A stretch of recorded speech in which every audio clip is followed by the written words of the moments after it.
Hey everyone, and welcome to the channel. So today we get to take a look at the all-new 2025 Subaru Forester. This is the limited trim level. It's finished off in brilliant bronze metallic with an MSRP just over $38,000. So for this all-new Forester, we do have some updates for the interior as well as the entire exterior styling. But underneath the hood, this is still powered by the 2.5-liter 4-cylinder boxer engine. It's paired to the CVT transmission, and it pumps out 180 horsepower, 178 pound-feet of torque. That power is sent through the all-wheel drive system. This weighs in right around 3,600 pounds. You'll expect 0 to 60 to be right around 8 seconds or so. And as far as fuel economy goes, this is going to get right around 26 miles per gallon in the city and 33 out on the highway. Now for that exterior styling, we still retain the visual of what the Forester is, but we do have some updates, of course. Subaru logos front and center. There's also a sensor for the adaptive cruise. Very nice two-tone design for the grille with all the gray and then this trim accent just above it. Headlights are mounted in the lower section here with the DRLs and turn signals in the upper section. And then the fog lights are also on both corners of the bumper there. Now there's a trim accent on both sides of that plastic bumper and then a large cutout too to provide a lot of extra cooling. And then some nice lines that come down the hood. As we work our way to the side, this has a two-tone design for these wheels. Also the plastic cladding with some cutouts there. Body colored side mirrors with the turn signal. And then this Forester has about 8.7 inches of ground clearance. Owners or buyers looking at the Forester or Subaru in general are going to take these off the pavement to go hiking, kayaking, mountain biking, something like that, where this gives you that added ground clearance and peace of mind to be able to take this off the pavement on some pretty mild trails. Now the lower side skirt also has a similar design to those accents that you saw up front. And this also has roof racks along with the moonroof. All the window trims blacked out as well.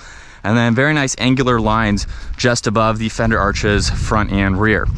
Now in back, this has a two-tone color for the spoiler. There's a third brake light, wiper blade, power liftgate with Forester now stamped right in the middle. So that's a cool accent. There's a taillights, gloss black accent that runs through that power liftgate too. This has a backup camera, all the sensors, and then plastic in the lower section of the bumper there. Now an option and new for 2025 is the hands-free liftgate. So you can use the button on the key fob, but you can also use the button up underneath, or you can now kick your foot to open up that liftgate. So very nice to see that added. And with this Forester, you get a lot of cargo space. There's even space underneath the floor if you need to use that. We now have buttons to be able to fold down the back seats too. So just pull on that and you can quickly do that. Harman Kardon is the audio system. There's also some tie-down hooks so you can secure items and the removable cover if you need to use that. So very versatile for what this vehicle is going to be used for. Now working our way to the interior, door panel has a nice design to it. There's some suede accents with the blue stitching, a little bit of storage down below.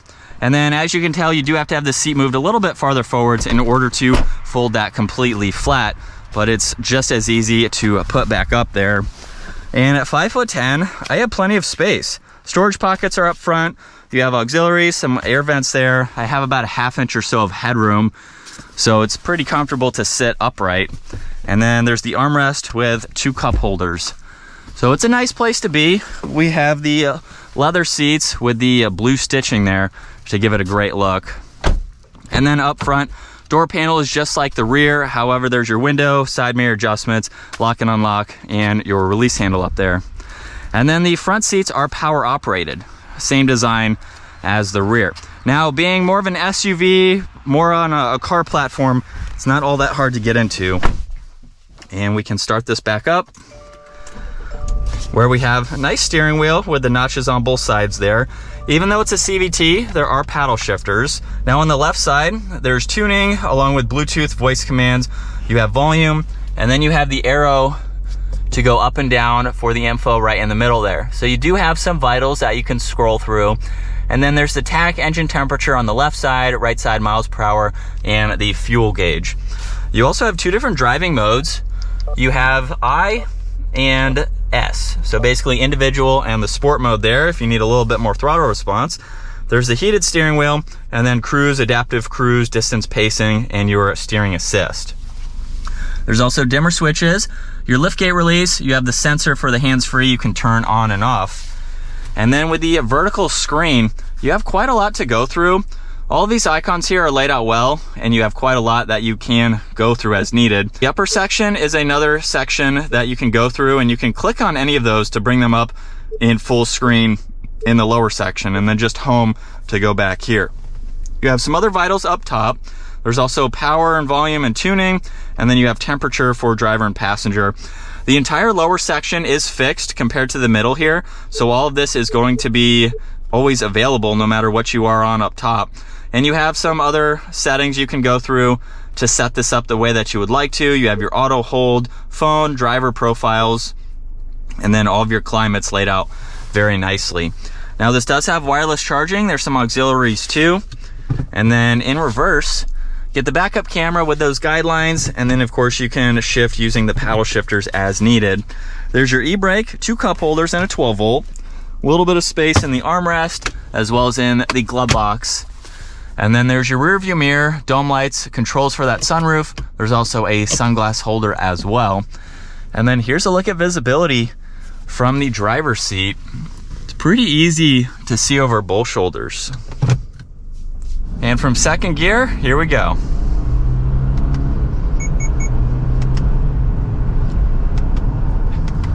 And using the paddles there, going through the gears, seems pretty responsive, even though this is a CVT and being able to change the gears. Not something that I have used in the last 492 miles. So I've put quite a lot of miles on this vehicle, and that's the first time using the paddles for a vehicle like this. You're not really going to use those. Maybe if you're off-road on some different type of terrain, you might need to go through those. But as far as this getting up to speed, I do wish it was a little bit more powerful. Subaru is planning to come out with a hybrid version, I believe sometime later this year. So if you're looking for a little bit more power, you'll be able to get that with the hybrid system. For me, it just doesn't feel like this engine has enough power to get this up and moving. With that 0 to 60 time, 8 to 8.5 seconds, I do wish it was a little bit quicker just for safety reasons of merging out onto the highway and things like that, just having a little bit more power. But for everyday normal style driving, it seems pretty adequate for what it is. But behind the wheel of the Subaru Forester, this has been a really nice SUV to drive. With the miles I've put on it, it's been very comfortable. With the all-new Model 2, it's about 10% less stiff, and it also is a lot quieter too. So we do have a very nice ride, especially out on the highway, you know, doing highway speeds. I haven't had any complaints. It's been a very solid vehicle to drive on the highway and around town and on some gravel roads, things like that. It's definitely been very nice. It's also had plenty of space for all the items that my wife and I have put in the back. And it's a great vehicle. I can see the appeal for this. With Subarus, they're geared more towards people who want to get out, go on adventures, and you want a vehicle that is going to be able to handle all of those toys and activities that you're doing. This can tow around 1,500 pounds as well. So if you have the hitch option and you have a small trailer for those kayaks or those bikes, things like that, you'll be able to hook them up and be able to go on those adventures. So with its size, it provides you with all of that, but you also get fuel economy and you get something that is just nice to drive. So I can see the appeal to it and why someone would purchase this for doing that type of driving or adventures. If you're not doing that, it's still a nice vehicle. Very comfortable and smooth. And I like all of the materials as well. So being the Limited, the Touring is one step above this. So this is almost fully loaded. And then there are some options lower than this, just depending on your price point and what you were looking to get. But for the 2025 version for this Forester, we have a really cool exterior look. I've seen a lot of the previous generations while driving this around, and I do like the subtle updates, especially Forester and that tailgate there, the liftgate. Really nice accent to see. And then some tech features that are of course great. to make this great for daily driving. And I think that's going to wrap it up for the 2025 Subaru Forester Limited. If you enjoyed today's video, give it a huge thumbs up. Consider smashing that subscribe button so you don't miss out on our daily uploads. And I will see you all in the next video.